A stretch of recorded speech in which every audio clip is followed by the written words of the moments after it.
So, today we're going to talk about parenting styles. Do you ever wonder if your parenting style comes into play when it comes to your child's future? Think about it.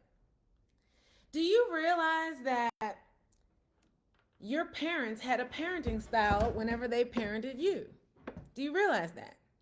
And do you ever wonder if how you parent your kid is right? Is it wrong? How will it affect them going forward in their future? So let's talk about it, right?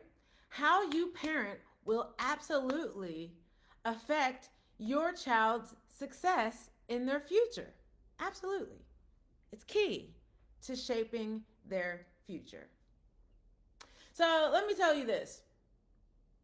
When I was a daycare director, um, I did have a couple of special needs children in my daycare. But as you know, since I have a son with autism, I had to interact with a number of other families who also had children with special needs. I've known a number of families, I've interacted with so many families in 25 years who had children with special needs. And I noticed that there were basically two types. Now, this isn't scientific. I studied child development and psychology. I did. And there are a number of different, psychological parenting styles. That's not what I'm talking about. I'm talking about the parenting styles that I noticed, the two parenting styles I noticed whenever I interacted with families and parents of special needs kids. And I noticed there were basically two types. There were either the type of parent who was in denial, okay? And this type of parenting looked like, he's fine. They said he had this diagnosis, but he's all right. Now, he's just lazy. He'll act right when he wants to. He's fine. Hey, hurry up. Come over, sit down. He needs to just sit still. That ADHD, I don't even believe in that.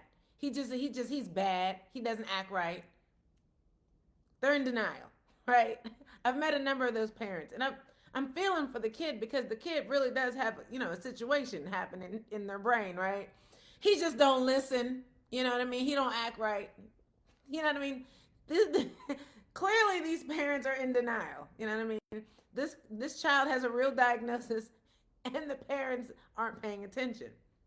And the problem with this is that this clearly the child doesn't get what they need, right? This child needs special services. This child needs, some patience. You know what I mean? They need to, some more time with, the explanation. You need to, This child is not getting what they need because these parents are in denial. They're ignoring the fact that this child does really have a real diagnosis, right?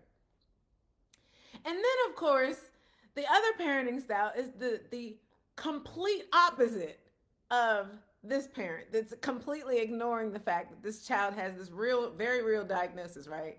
Then this parent is the complete opposite. This is the parent who not only is super overprotective, but they feel guilty because their child has this, diagnosis. And so this, for me, is the parent that I typically would come in contact with, right?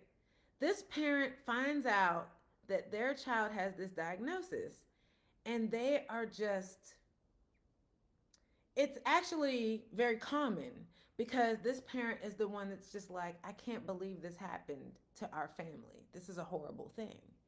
And so they are in complete, like, you know, I don't, I'm overprotective. This poor baby, I'm gonna make sure I do everything in my power to make this baby comfortable. Okay, they feel responsible for their disability. It's my fault.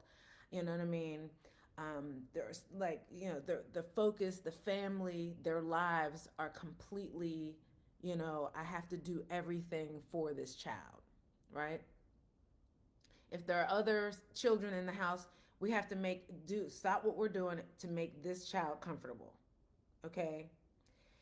The problem is that this child doesn't get to learn the things that they need to learn. And whenever I say that, what I mean is that they won't teach the child structure, boundaries, rules. So with your other kids, it's like, hey, you need to do chores. Hey, you're not allowed to do this. Hey, you know what I mean? You only get 4 cookies at lunchtime. But with the special needs kid, it's like, well, you can have whatever you want because mommy just wants you to be happy. And no, you can stay up as long as you want. Like, I mean, if you want to stay up until, midnight, it's fine because I don't want you to be unhappy because I feel so guilty that you have this. You see what I'm saying? So there are no boundaries. There's no structure. There's no anything. And they let them do anything they want.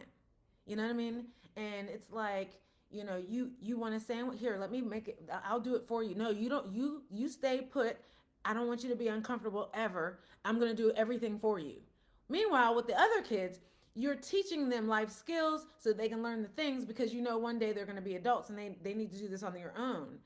But with the special needs kids, it's like, no, I don't want him to do, oh, poor baby. I'll do it. It's fine. Mommy will do everything for you. That's a problem. That's going to affect their success. And so, even in the other video from yesterday, if you didn't see it, go back and watch it. I was talking about advocacy. And so, when you're advocating for your kid, watch that you're not over advocating and saying, like, no, no, no, you guys need to do everything for my kid. Whenever they're trying to teach your kid the things, and you're like, no, you need to do everything for my kid, or, I need to do. No, your kid needs to learn, but you're so fearful or you feel guilty and they need to learn, but you don't want them to be uncomfortable because you feel guilty. What's your parenting style? So, you need to identify what kind of parent you are. You need to identify how it's affecting your child. You need to identify where they are in this process. It doesn't matter how old they are. They can be young, they could be teens, they could be young adults. Look at how life affects them and how you respond and how they respond, and then make adjustments accordingly. Okay? So that's all I have for you today. Like this video, share this video, subscribe on YouTube, and I'll see you next time. Thanks for watching.